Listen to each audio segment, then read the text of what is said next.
Bismillah. Hidup tidak pernah datar.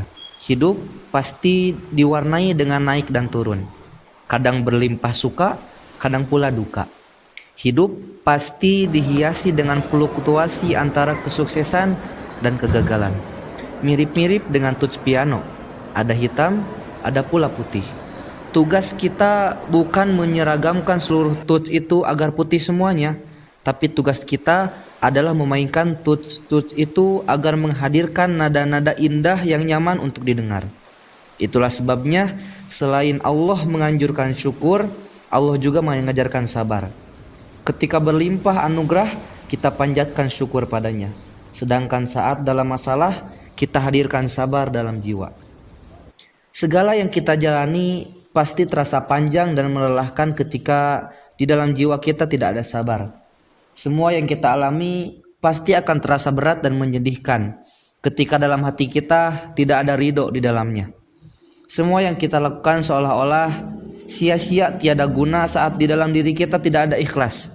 Semua yang kita miliki pasti terasa kurang ketika dalam hati kita tidak ada syukur. Life is never flat. Jadi orang hebat memang menyenangkan, tapi tak mudah untuk dijalani. Padahal kalau nggak susah, semua juga bisa. Kalau mudah, nggak ada yang istimewa. Bukankah Tuhan sudah berfirman bahwa bersama kesulitan pasti ada kemudahan? Bahkan kalimat itu diulangnya 2 kali. Bersama kesulitan pasti ada kemudahan. Life is never flat. Terkadang dalam perjalanan kita menggapai mimpi, kita akan bertemu dengan rintangan yang berat hingga kita merasa seolah-olah Tuhan tak merestui kita menggapai mimpi itu. Padahal bisa jadi rintangan berat itu adalah cara Tuhan menguji kita.